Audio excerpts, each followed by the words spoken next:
Edmonton's Global News starts right now. Tonight, shots fired. We were standing over there and there was like, I think 3 or 4 shots. Police opened fire on a stolen vehicle. Horrific details, graphic testimony at the trial of Clifford Slay. And a capital mess. Parliament Hill is paralyzed. Now, Edmonton's Global News at 11 with Jaylen Nye. Good evening. A police officer opened fire this afternoon after a bizarre series of events involving a stolen car. It all began just before 1 o'clock when police spotted a stolen Sunfire that ran a red light at the intersection of 42nd Street and 105th Avenue. The car sped away and a short pursuit began. Air One was soon involved, and 20 minutes later, a police officer was forced to pull out his gun and start firing. 2 people, a man and a woman who were in the car, were wounded. Here's Vinesh Pratap. This was no ordinary drive in the country for the 2 people in the blue Sunfire. They were being pursued from the air and on the ground. A caravan of police cars followed the pair back into the city, where soon the low-speed chase turned into something dramatically different. This is essentially the point where the shots were fired. The car was cornered in this parking lot. The driver was asked to get out, but instead he slithered his stolen vehicle past 2 police cars, almost hitting an officer. That officer fired his weapon. I heard shots. How many did you hear? I thought I heard 3, but I don't know. With injuries to both him and his passenger, the driver was still determined to get away. The Sunfire continued on into another parking lot a few blocks away. And then the car come ripping towards my truck and then went in between the tree and my truck and just caught the front right corner of my truck. Then a head-on crash with a black Mercedes convertible. The driver's side window of the suspect car is smashed. The suspects brought out by police. Oh, you're hurting me, please. She was screaming and crying. She was screaming and screaming and crying when he stopped, and then the cops pulled her out of the car. The woman suffered a gunshot wound to her leg. The extent of injuries to the male driver more severe. 2 ambulances soon arrived to take the victims away. The male has to be rushed to hospital to undergo surgery for his wounds. Meanwhile, police remain at the scene going over what happened. 2 different crime scenes here, and investigators are going to be weeding through all of the information to piece together exactly what happened. For people who live and work in the area, a surreal experience, something many thought they'd only see in the movies. It's just unbelievable. Our Night Watch reporter Vinesh Pratap is in West Edmonton tonight. And Vinesh, homicide detectives are leading the investigation in this case. That's right, Jaylen. It's standard procedure whenever an officer fires his weapon for homicide detectives to be involved. Now, officers here at the scene, they left about a half an hour ago. But we can tell you the focus of the investigation will focus on some condos, the condos that are just a few blocks away from here. Investigators will be knocking on doors, just asking residents there if they have any information about this case, maybe something that they saw or something that they heard. Vinesh, any word on the condition of the victims tonight? Well, as mentioned, both were taken to hospital and both are being treated for non-life-threatening injuries. One other thing we should point out, one officer involved, a constable, he suffered cuts to one hand. He was the one who used his baton to smash open the driver's side window of the suspect vehicle. He was taken to hospital and treated as well. All right, thanks very much, Vinesh. You're welcome. There is no word on any charges tonight. Emotional and graphic testimony brought several people to tears at the Clifford Slay trial today. Slay is charged with the 1992 kidnapping and sexual assault and murder of 6-year-old Corinne Punky Gustafson. Punky's parents took the stand this afternoon, and through tears, her mom described the events leading up to the girl's disappearance. But earlier in the day, 2 doctors outlined what they saw after the child's body was discovered. Fletcher Kent has that story, and we warn you, some of the details you're about to hear are very graphic. Like many watching the Clifford Slay trial, Punky Gustafson's family left court stunned. The description of the young girl's injuries forced some of them to leave the room and some jurors to tears. Even the medical examiner calls this a difficult case. This was probably the worst, but I would emphasize that we don't see this commonly. So, what Graham Dowling is referring to is genital trauma. He testified Gustafson suffered severe tears to her genitals, and those injuries contributed to her death. Another doctor confirmed the severity of the wounds. Dr. Marlene Lidke has examined more than 2,000 sexual assault victims, and she says some of Punky's wounds were so severe she wonders what caused them. She testified, "I believe the extent of these injuries are inconsistent with an adult male's erect penis. I believe the injuries were caused by something larger than a penis." Now, despite her extensive injuries, the medical examiner determined the primary cause of Gustafson's death was suffocation. But unlike a gunshot wound, suffocation is hard to prove. Slay's lawyer, Peter Royal, asked Dowling, "So the bottom line is this may not have been a smothering death. It may have been something else completely." To which Dowling responded, "That's one possibility." It's not possible to be certain, and that's the message that I did try to get across to the jury, is that this is a very difficult diagnosis. But it's one the jury must struggle with when deciding if Slay is guilty of murder or manslaughter. Fletcher Kent, Global News. Clifford Slay tried pleading guilty to manslaughter at the start of the trial. He's also admitted to sexually assaulting Gustafson, and he has pleaded guilty to kidnapping her. One other note from testimony today, the court also heard that Punky's clothes weren't on properly, and the Crown suggests that is an indication someone else redressed the little girl. Residents of Hobbema are mourning the loss of a woman who died after contracting the hantavirus. Annette Buffalo passed away on Saturday. Her daughter and 7-year-old grandson also came into contact with the virus while cleaning a garage. They are still in hospital. And today, family and friends gathered to remember the woman. Biggest heart I've ever known. She's an angel. 51-year-old Annette Buffalo was a mother of 9. Pamphlets on the proper way to dispose of mouse droppings are now being handed out in Hobbema in an effort to prevent any more cases of the illness. You're watching Edmonton's Global News. A young Edmontonian is receiving some royal recognition. Summer Satter will be presenting a bouquet of flowers to the Queen at the Centennial Kickoff Party at Commonwealth Stadium. But she is no ordinary 11-year-old. Summer takes care of her mother, Diane, who is totally blind. From breakfast to banking, she is her mother's eyes. Like, if we went to a restaurant, I'd say, well, here's the cup, and here's the spoon, and here's this, and here's that. She never expects recognition or expects me to say thank you for everything, and she just does it because that's her. Amber Thomas will join Summer in presenting flowers to Her Majesty. Amber is also being recognized as a remarkable 11-year-old. She is blind and a survivor of brain cancer. She reads Braille, swims, rides horses, and cooks. Amber says she is excited to meet the Queen. The presentation of flowers to Queen Elizabeth takes place at Commonwealth Stadium on May 23rd. And just in time for the Queen's visit, a makeover for the Alberta Legislature. A series of Centennial stained glass windows will replace several windows at the front of the ledge. The 6 windows will be unveiled by the Queen on May 24th. Artist Andre Winter and his father created them, and they were thrilled to be chosen for the project. Very exciting thing for us at our shop to do. It's one of the several rare things that have happened over the course of years where my father and I actually collaborated solely on this project. And it's the first time we worked together again, only the two of us, in 38 years. The Queen and Prince Philip arrive in Edmonton on Victoria Day. We will have live coverage. A frightened furball caused quite the stir in our city last night. Bill Lawless spotted the creature stuck in his window well around 8:30. Now, Lawless couldn't figure out what it was, and he couldn't find an exterminator to come over, so he left it in the window well.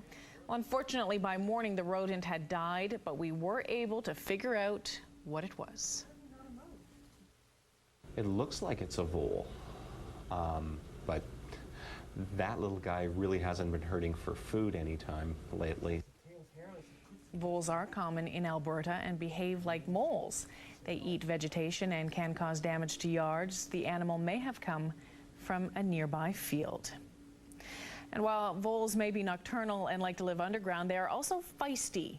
And after watching our story on the vole earlier today, one global viewer sent us some video of his cat's encounter with one of the rodents. Check this out.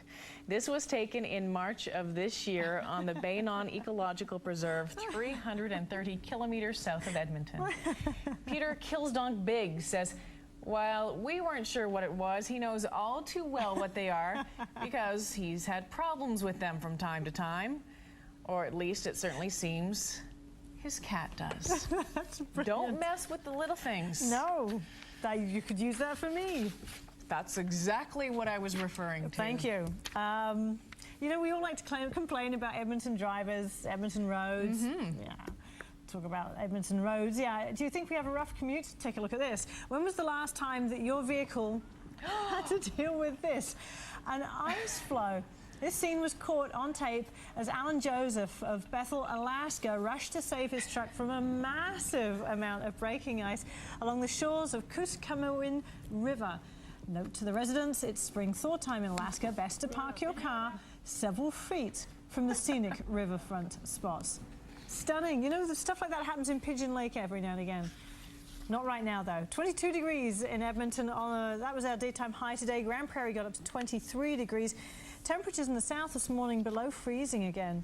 Should have a mild night tonight. Here's a look at the live conditions right now.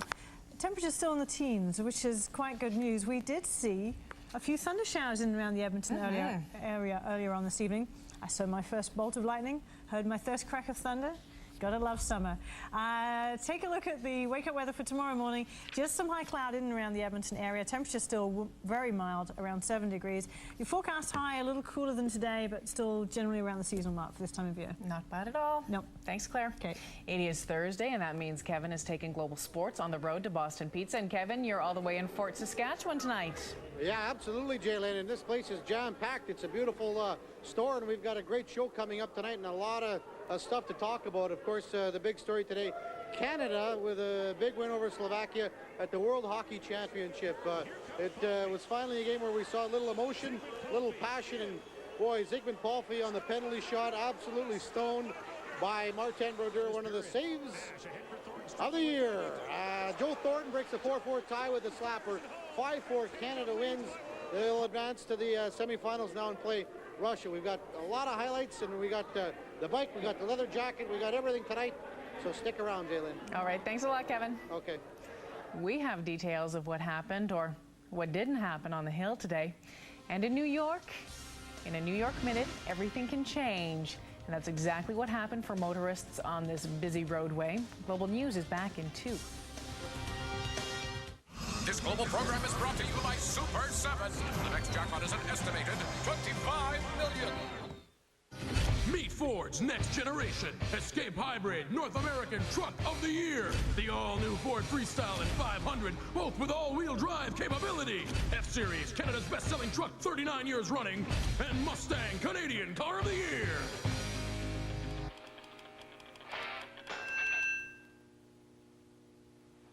You'll find outstanding values on everything in our showroom. Great reasons to get excited during our factory-authorized Blue Oval Days. On now at your Ford store. Okay, folks, let's get started. As you know, last year was not our best. Great. As you can see, we fell short of our projections in 9 out of 10 areas. Impressive. In fact, I'm sad to report a record loss in terms of money. Outstanding. Incredible. Awesome. Looking for a salad you can get excited about? Try Wendy's new Mediterranean chicken salad with herb-seasoned chicken, crumbled feta, and a bold red wine vinaigrette dressing. Fantastic. Wendy's, it's better here. Kellogg's 2 Scoops Raisin Bran cereal has the great taste that Canadians have been counting on for decades.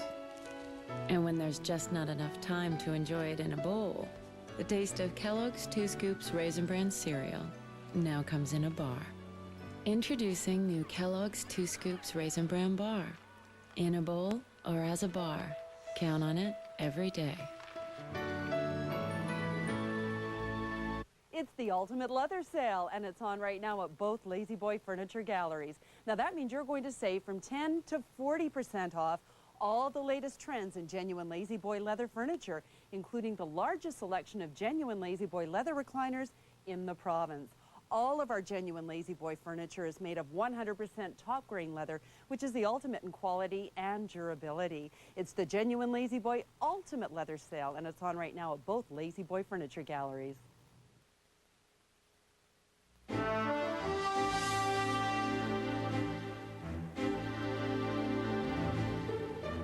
In Ottawa, the high-stakes political games continued today as the opposition parties tried to show they are the ones really in charge. This House stands adjourned until tomorrow at 10 a.m. And that was the scene on Parliament Hill as the Conservatives and Bloc Québécois voted to shut down the House of Commons for a second day. Their goal? Show that the Martin government can no longer run the country. Tonight, there is word that Governor General Adrienne Clarkson has spoken to the Prime Minister about the ongoing situation. She is said to be monitoring matters closely. And some say political pressure inspired Martin's announcement of $170 million in aid to war-ravaged Sudan today. That's in addition to the $90 million already earmarked for the Darfur region. The Prime Minister committed 100 Canadian troops to the area to take part in peacekeeping missions. The two-year conflict has left about 300,000 people dead and more than 2 million without a home.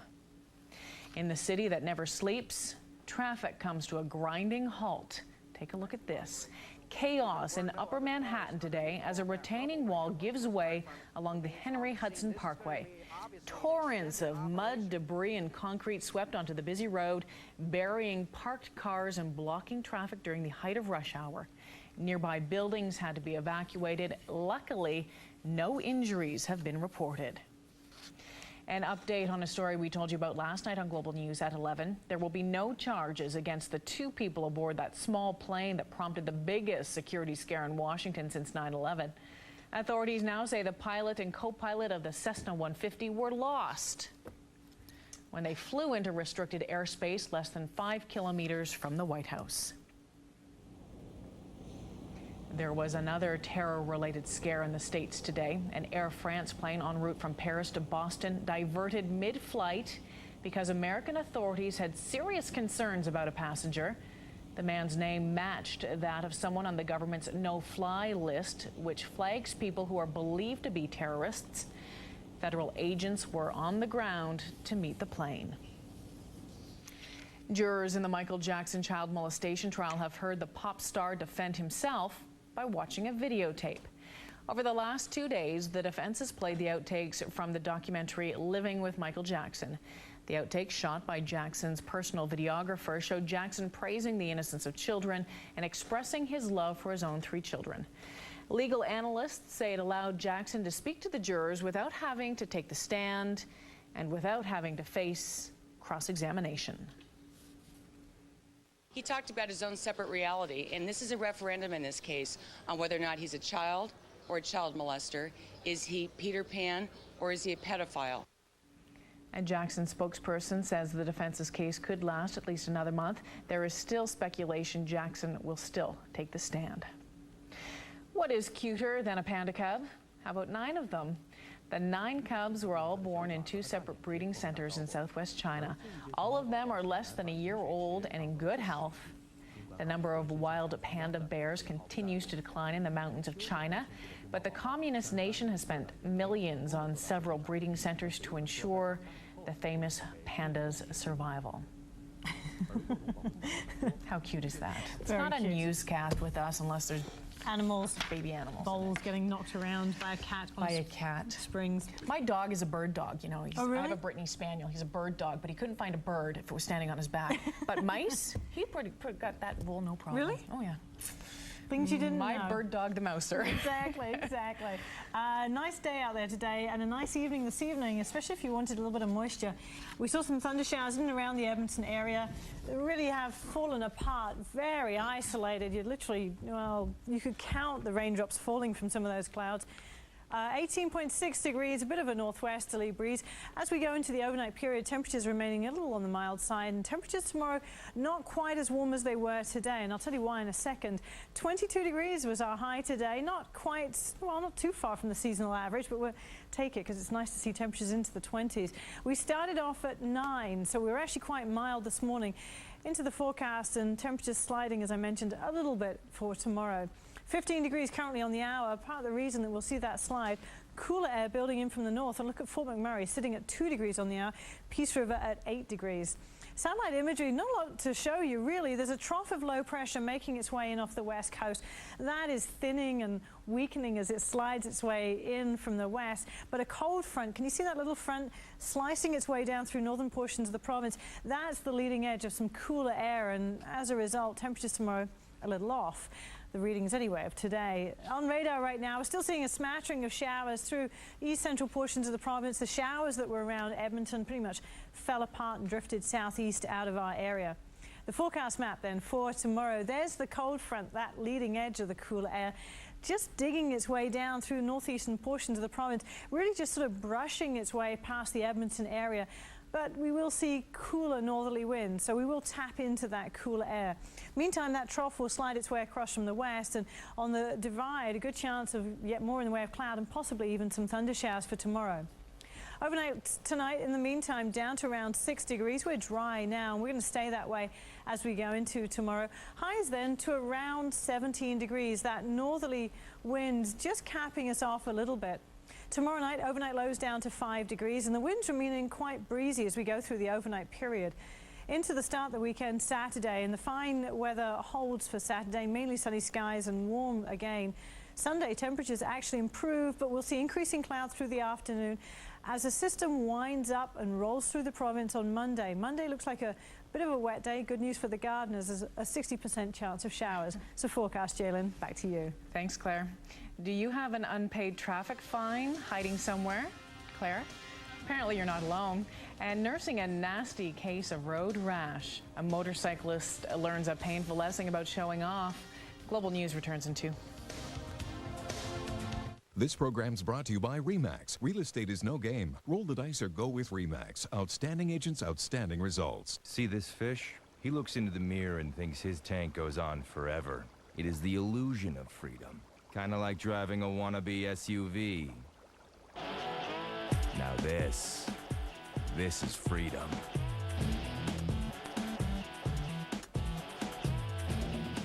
Right now, you can taste freedom in a redesigned Jeep Liberty 4x4 for just $299 a month.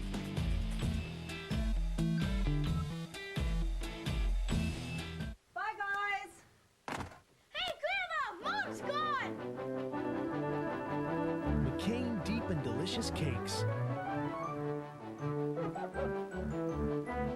So chocolatey and moist, with a resealable dome that keeps it fresh tasting, slice after slice. Hi, I'm back. I just forgot my keys. Nice lunch, guys. McCain Deep and Delicious Cakes, the treat that's simply irresistible. This is your senior correspondent talking to people in the streets of Kidtropolis at West Edmonton Mall. What have you been up to, ma'am? I was mayor, and then a veterinarian. When you look way into the future, what do you think you'll be? Next weekend, probably a doctor. Classic overachiever. And you, sir? I'm going to be a firefighter. And then? I'll have a snack. Okay, after the snack. Maybe I'll be the reporter. Can I hold that mic? Kidtropolis! The new city for kids, now at West Edmonton Mall, where imagination rules. I'm not the Jedi I should be. The fear of loss is a path to the dark side. Anakin, you're breaking my heart. You are the chosen one! No! Roll out the tents! It's the biggest tent sale ever at the Brick. Save up to 70% on clearance home furnishings. The first 100 customers receive a free $25 gift card. Friday at midnight, around the clock till Saturday, 9 p.m. Closed captioning for this program is brought to you in part by the same people who actually share their profits. Being a member owner works for me. Capital City Savings.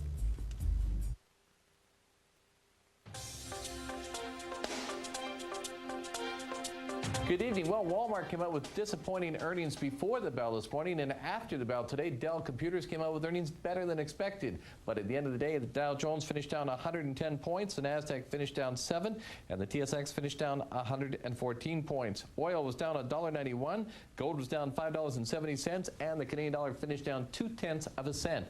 We'll be back tomorrow morning on Global News. Hope to see you then. A motorcyclist and his passenger are nursing some nasty wounds tonight after a stunt went wrong. Well, this bike was traveling down 104th Street when witnesses say it took off, and then the driver attempted to pop a wheelie. The driver and his passenger fell off and skidded down the road. One of the riders was taken to hospital suffering serious road rash, and police say you need to think twice about doing this. But this is certainly a good reminder to young motorcyclists and motorcycle enthusiasts that the streets are the place to be playing with the bikes, especially at a high rate of speed. Charges are pending against the driver of the bike. Too many lead-footed drivers in Edmonton aren't paying their traffic tickets, and that could mean even higher fines are on the way.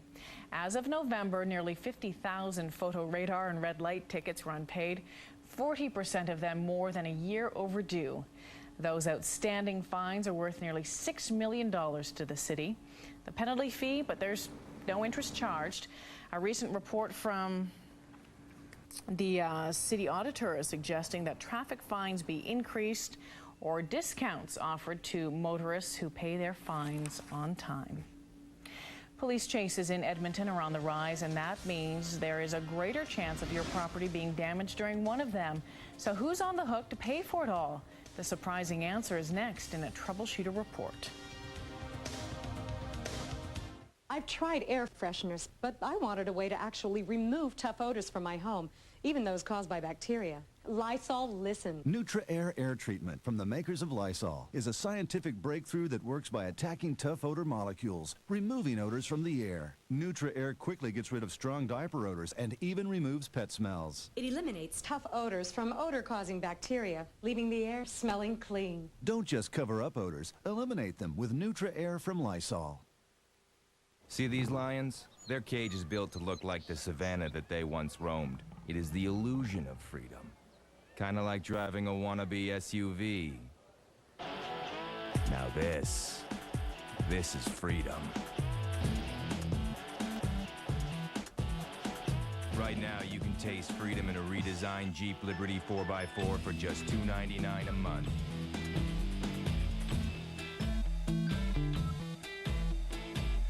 Strawberry in Shelly Belly. I was just telling Marcia here about the new all-brand Strawberry Bite cereal. High source of fiber on the outside. Delicious real fruit filling on the inside. Now, Marcia's sweet enough, but you might want to try some. And there was a call for you. About what? I don't remember. Something to do with numbers. Just trying to loosen you up, Shelly. Take the all-brand 2-week challenge and make fiber your friend.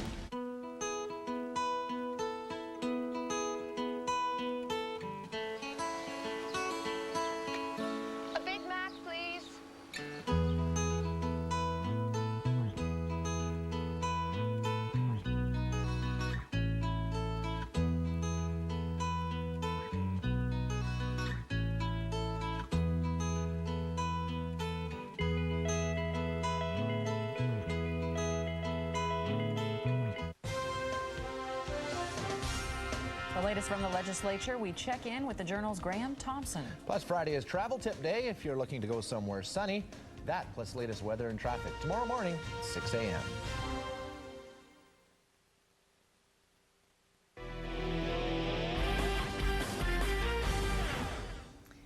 Earlier, we showed you the end result of a police chase. Ever wonder what would happen if your property is damaged during a police pursuit? As our troubleshooter tells us tonight, you could very well be stuck with the bill. There's a big dent right in here, this area. Richard Dam's family heard a loud bang late one February night. He rushed out to find his garage in ruins, a damaged car nearby, and a back alley full of police. In the alley, there's a white neon car sitting over there. Police were chasing a stolen car when it slammed into Dam's garage. And this whole wall over here shifted to the other side. A vehicle inside the garage received minor damage. The neighbor's fence was destroyed. 4 people were arrested at the scene. Officers told Richard to file a damage claim with the city of Edmonton. And they all said the city would pay for it. He was told the claim could take as long as 6 weeks and encouraged to go through his home insurance policy for immediate repairs. The deductible cost him $500. The city then sent this letter denying his claim and stating the police were simply doing their job. I don't think it's my fault, right? If they're not chasing the guy, then that guy wouldn't go into my garage. City staff say claims are based on negligence and police did not hit the garage. In this case, there was an individual that stole a vehicle, and he was the one that actually hit the garage. If the police officer driving the car, if he was negligent in his driving habits and he did hit the garage, then we would pay for the garage. Richard Dam's only recourse now is to go after the culprit behind the wheel of the stolen vehicle. The thief has no fixed address, and even finding him won't be easy. Richard understands police are doing their job, but now he's out $500 and his home insurance will likely go up. We are a taxpayer, right? We pay the taxes, and that's what they should cover, regardless whether it's police's fault or not. His garage was simply in the wrong place at the wrong time, and he warns other homeowners their property could be next. Maybe this time it will be someone's house. Write a letter to the city and ask them to change something like that. Julie Matthews, Global News. The number of police chases in Edmonton has doubled over the past 6 years. Could a pair of pants save an ancient sport? Sumo fans in Japan are hoping to woo newcomers to the sport by covering up. We'll have that after the break.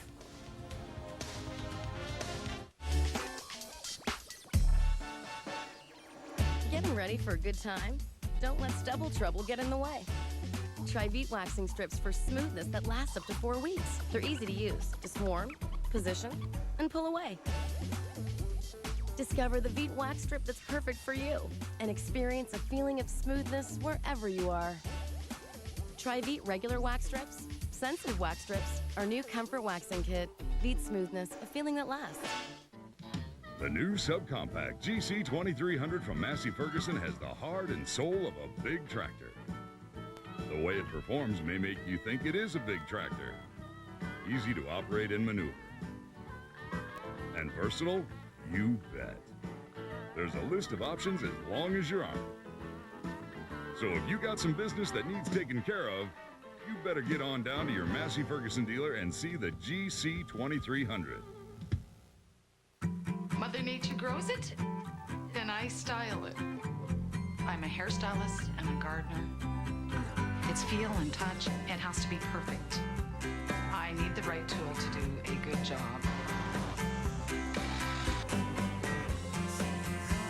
Walmart has quality tools at the right prices. I love creating. I'm an artist.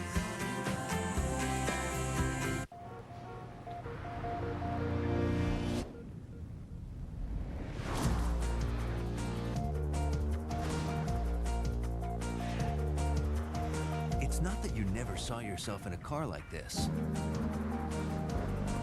It's that you never saw yourself in a car like this so soon. So. Mazda 3 and Mazda 3 Sport.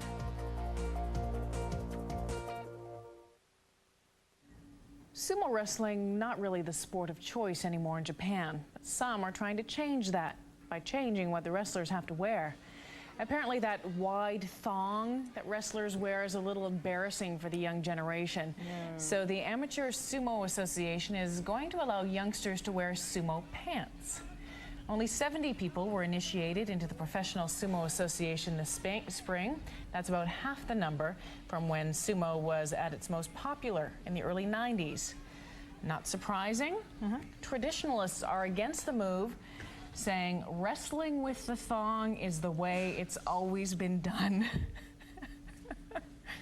You know, of all Isn't the really stuff that the case? that is embarrassing about that, the thong is really the least of the worries.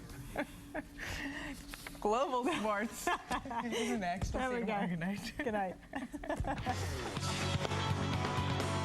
Straight up on Global Sports, Canada. Martin Brodeur and Joe Thornton lead the Canucks to the World Championship semifinal. The Camrose Kodiaks close out the round robin at the Royal Bank Cup on a winning note. The Heat put the Wizards on ice again, and local golfer Barrett Jarosz will represent Canada at the Four Nations Cup. GS now. Hey, good evening. Welcome to Fort Saskatchewan Boston Pizza. We got a jam-packed show tonight. Global Sports on location. The BP, Molson, Extreme, Boston Pizza Girls are here again. The place is jam-packed. We'll be giving away the leather jacket from Elite Sportswear and awards. The bike couldn't make it out tonight from Heritage Harley-Davidson and Edmonton's Best Rock 100.3 The Bear and the Team 1260. But we'll be entering names for it as the night goes on. We're going to start at the World Hockey Championship. And before today's tilt, you know, even the Canadian players were kind of ho-hum, not really full of you-know-what and vinegar at this tournament. And the fans kind of showed about the same amount of enthusiasm, but a little more intensity, a little more passion today against Slovakia. Quarterfinal action.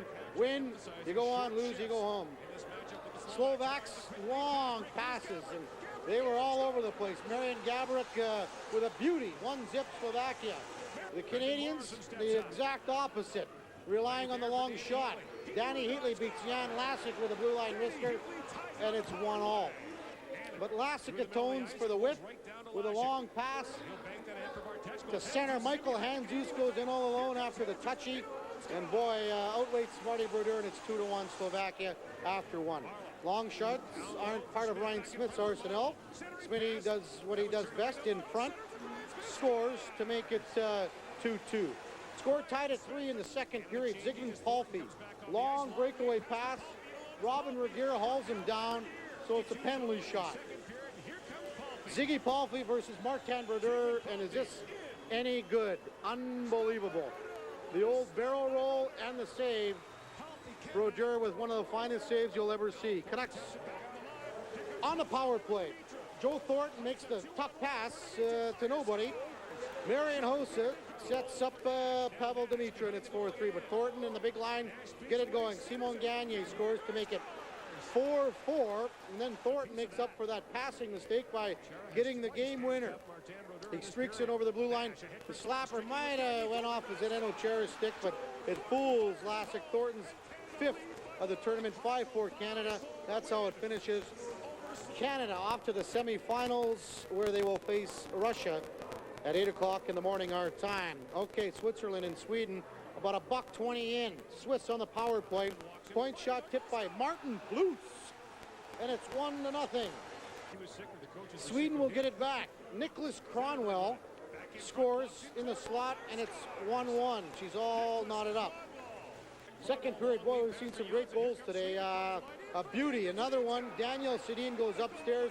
Well worth another look. Sedin gets some help off the tender's arm, actually. Good enough for the game-winning goal upstairs. Sweden beats Switzerland by a score of 2-1.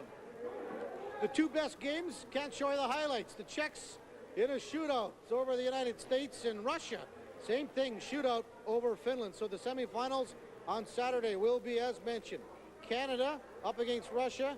Also, the Czech Republic will take on Sweden. Okay, Royal Bank Cup, Camrose up against Georgetown. Basically a preview of the semifinal on Saturday. The final game of the round robin for the Kodiaks, and Kurt Irving got the start for Camrose. Good move by Boris Rybulka. A lot of class there. Stuffs Nick Horboff on the breakaway, but can't stop Charlie O'Madio. Kodiaks look to answer, but McGregor Sharp is turned away. Mid-third, Scott Defoe, the backhander, does work, and it's 1-1 on the power play. Minutes later, Lee Jubenville all alone, but he's denied up top. 1:52 to play. Todd Stiles sprung on the breakaway, and he makes no mistake. That's the game winner. 2-1 the final. Camrose wins it, and basically, as mentioned, that is a preview of the semifinals on Saturday. It'll be Camrose and Georgetown. Weyburn takes on Portage out of the Manitoba Junior Hockey League. Well, Fort Saskatchewan Traders had a tough go. We got the coaching staff for next year, Steve Hamilton and Ryan Marsh. Guys, thanks for coming in. And just first a quick comment on Camrose and how well of a showing that they're doing for the AJHL right now, Steve. Well, Camrose is certainly the best team in the league, and they proved that throughout the year.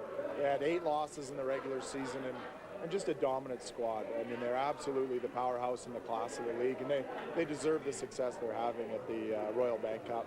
What makes them so good? Can you just touch on that? Depth, absolutely depth. They can play 4 lines. They got big, mobile defensemen, great goaltending. Really an impressive team. Their special teams are good for probably 2 power play goals a game on average. We played them twice this year, and they certainly showed us what that power play can do. Steve, you got named head coach of the Traders about a week ago. Your thoughts on that and the opportunity presented to you, and where you look at this team headed in the direction in the next little bit here? Well, I'm certainly very excited about the opportunity to be the head coach in Fort Saskatchewan. I think that certainly there's been a history of success in years past, and myself and Ryan Marsh are very excited about the upcoming year. I think that our recruiting class that we're bringing in will certainly add to the solid team that we had in the second half of last year.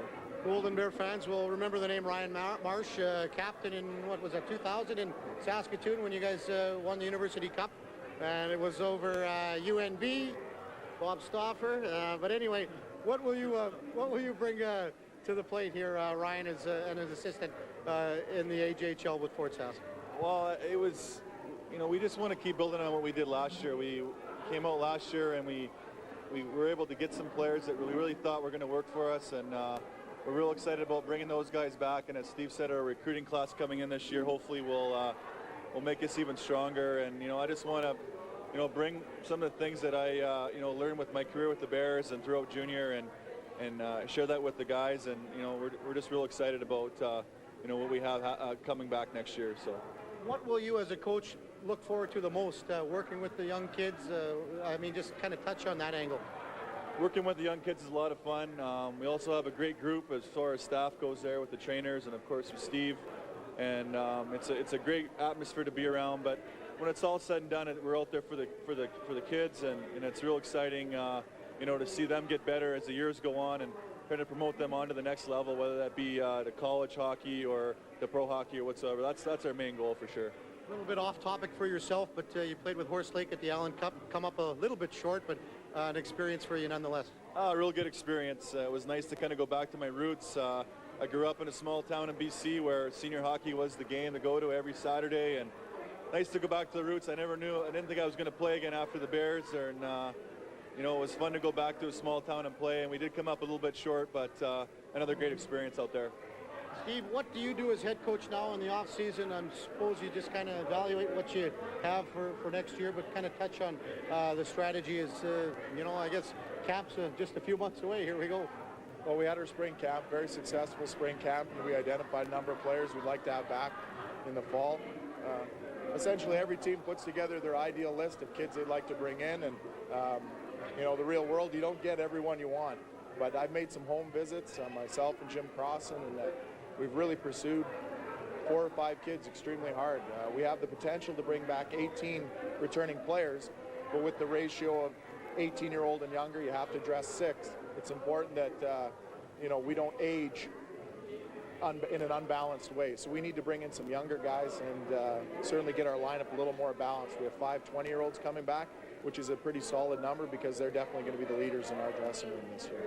Steve, thanks for coming in tonight. Good luck next year. Ryan, take care, big guy, and good luck to the Traders next year.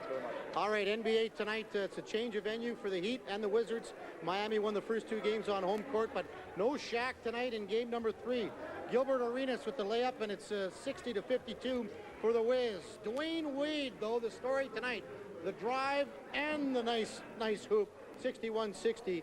Miami. Wade then with the crossover, the drive, and the jam. Get out of his way, he's busy. Heat up 5-4.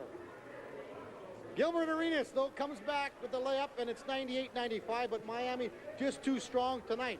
Wade again, part of his 31-point package, 102-95. Heat win it. Shaquille did not play, but it did not matter. It's 3-0, Miami leading the series. All right, Spurs in Seattle. Jerome Jones, the nasty slam over Timmy Duncan, and it's 13-6 for the Sonics. Manu Ginobili answers back. The layup and the foul, 1918 Spurs. Hard ball in the tech on Danny Fortson gives Ginobili 2 tees, and it's 26-21 Spurs. Tony Parker, the circus shot layup. Wow, 35-25 San Antonio. Ray Allen answers back for Seattle with the 3 ball, and it's good. 47-45. Fourth quarter to go. 2.9 seconds left. Seattle up by 1. San Antonio. She's a no-go for Timmy Duncan.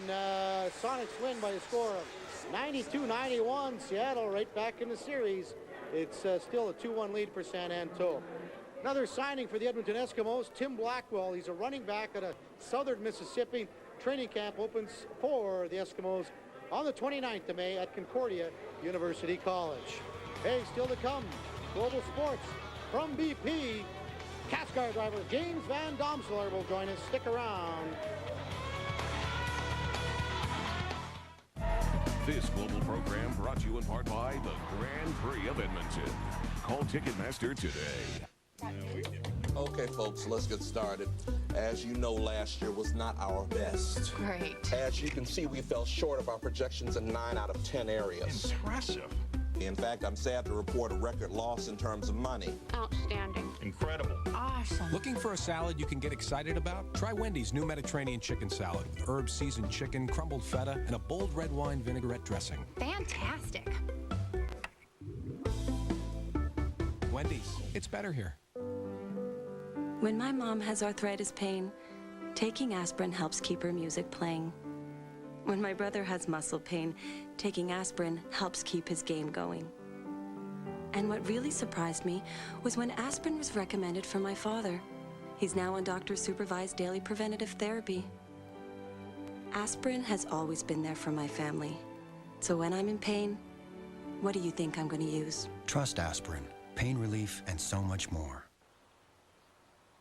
This is a cute camera. Not as cute as you. Aww.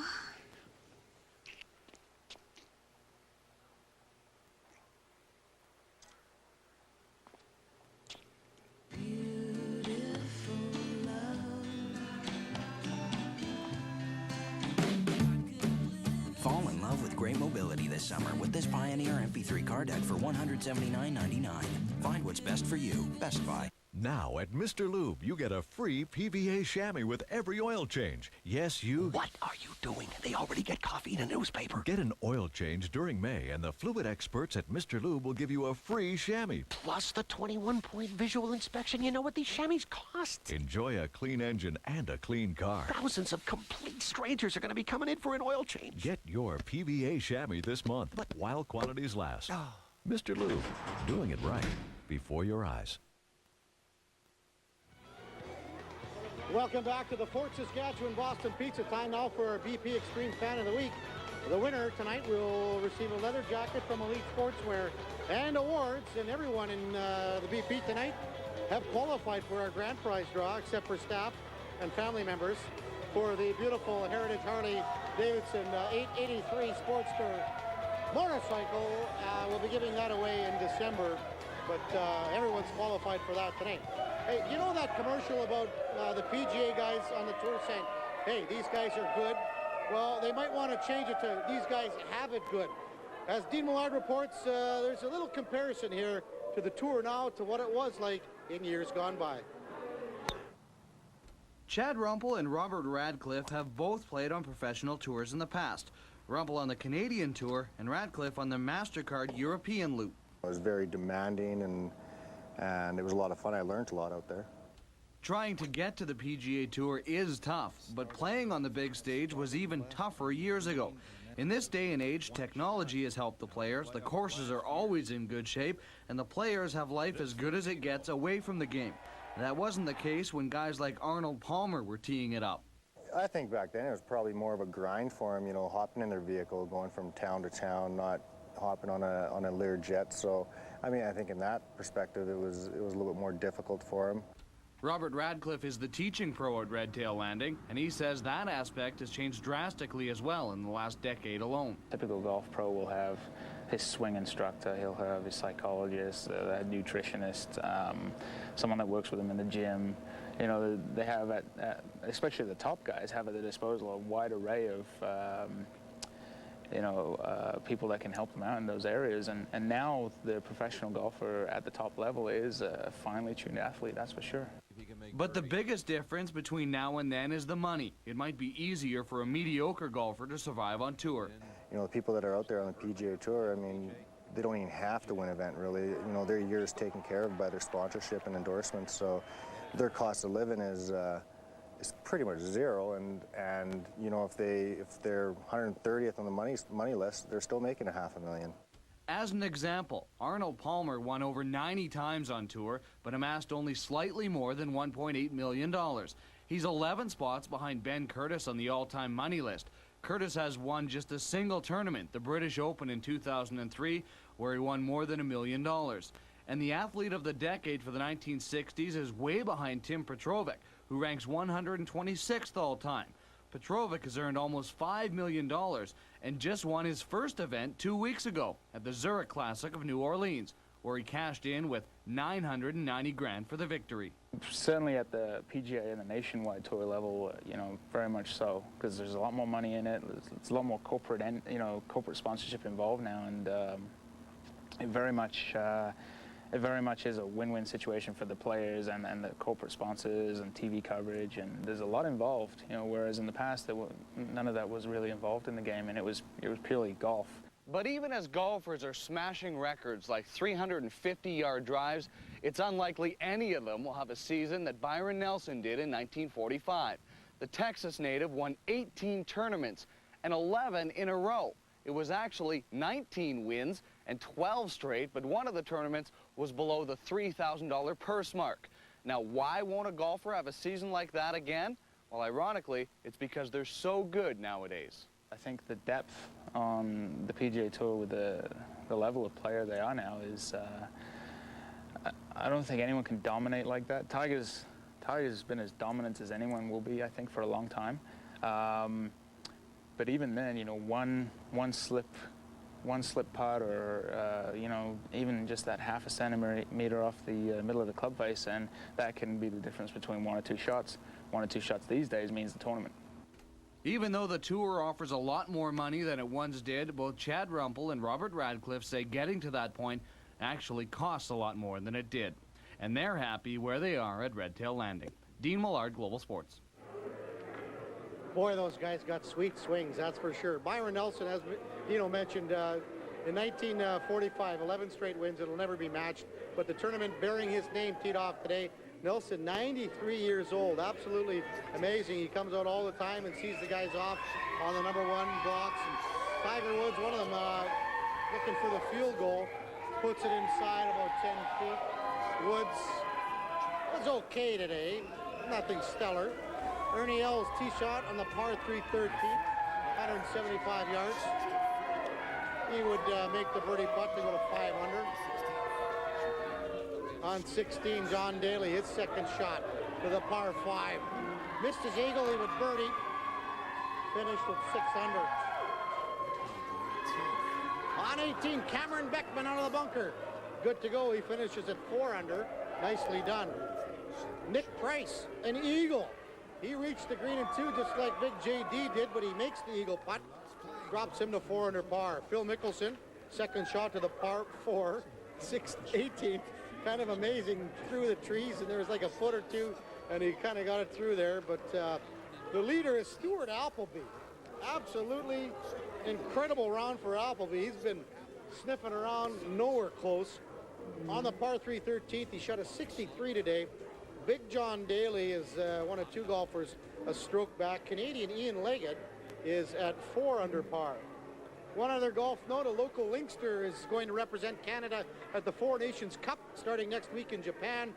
Barrett Jarish has been named to the team that will be playing for the Maple Leaf at the upcoming event. Jarish just finished his senior year on a golf scholarship at University of Denver. He still golfs at the Windermere. All right, James Van Domsler from Van Domsler Motorsports joins us now. A Cascar crew here in town in Fort Saskatchewan. James, thanks for coming in tonight. And you guys had the car out here and everything, and it's the start of the season for you, obviously pretty excited to get rolling here. Yeah, that's for sure. It always comes down to crunch time. No matter how well prepared you are, the last 3-4 weeks are a bit of a scramble, and yeah, the emotions run high, and can't wait to get on the track. Is the car ready to roll? You got a little more work to do on it? Yeah, I had a little more work. We to do this deal tonight, we kind of slapped her together, missing a few key parts on the motor, but we'll get her tuned up here. She'll be running by Saturday. Break her in over the weekend and get ready to head out to Vernon next week. The season starts in Vernon, 8 races. It goes kind of all over Western Canada, but just touch on the schedule and what you expect. We go to Vernon. We raced in Vernon 3 times this year. First race is televised, last race is televised, and then the national tour from the east comes through Vernon and through Calgary, so those races are televised as well. We come back through Wetaskiwin, Saskatoon, we're up to Penticton, so we're in around the 3 western provinces, and yeah, we're hoping to knock off a few wins and challenge for a championship this year. We're just looking at the car here, big number 14. What does it take to get all this together? I mean, you got sponsors, you got crew. I mean, it's a huge, huge undertaking, isn't it? Yeah, BP's here. Grant helps us out. Like he's been doing it for 2 or 3 years. It's great. Couldn't do it without the sponsors, and even all the money in the world wouldn't help without the crew. Mom, dad, sister, fiance, best friends. Even the family members that don't come to the track help out taking care of the dogs back home and all that stuff. It's a 100% family effort, and everybody puts in 110%. And yeah, without that, we wouldn't get her on the track. When you get on the track, it's obviously a big rush when you're, banging cars and everything like that. But it's a big rush and a big thrill when you get in that position. Yeah, for sure. It's the first 10 laps is always a little hairy. People, you're trying to get single file, and then you get down to business, and it's pretty tough right from the get-go. It's banging doors and wheels from the start. You try to make her the last 20 laps, and then you show what you got, run to the front, and try to hang on. A lot of people don't realize how much strategy goes into it. Do you have to kind of fly by the seat of your pants, or do you kind of have a game plan, or how do you look at it like that? There's always a game plan. You definitely go in with the best plan you can, and then there's racing luck. You get a flat tire, cautions come out, you have no idea when that stuff's going to happen, and so you got to be prepared. There's a lot of last minute things. We got a spotter up in the stand. My sister keeps tabs on what's going on the track. My dad's down in the pits and figuring things out, and as the race progresses, depending on what happens, we make decisions on what to do next. I'm chatting on the radio back with what the car is doing, so we got to decide what tires to put on, whether to take fuel. So it's a chess game for sure. It just goes on, and depending on what the last move was, depends on our next move. So, well, your next move is in Vernon. We wish you the best of luck, and thanks for coming in tonight, James. Thanks a lot for having us. All right, we're back to the Boston Pizza in Fort Saskatchewan right after the break, so stick with us.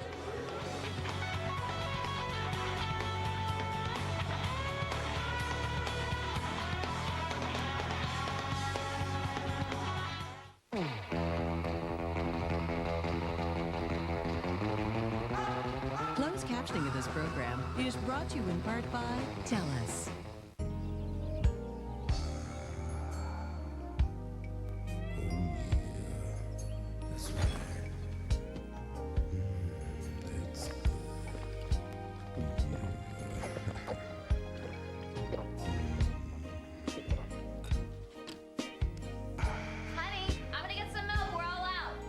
Introducing the Pontiac Pursuit, a car you really want to drive.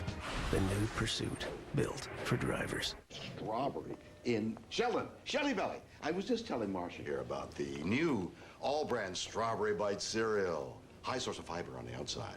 Delicious real fruit filling on the inside. Now, Marcia's sweet enough, but you might want to try some. And there was a call for you. About what? I don't remember. Something to do with numbers. Just trying to loosen you up, Shelley. Take the all-brand 2-week challenge and make fiber your friend. Yellow. Do not get one scratch on my car. Pro quarterback Paul Crewe isn't the hero he used to be. Good news, boys. I didn't spill my beer. But to the convicts at Allenville Prison, you're going to put together a team of inmates to play against my guards. Looking forward to it. He's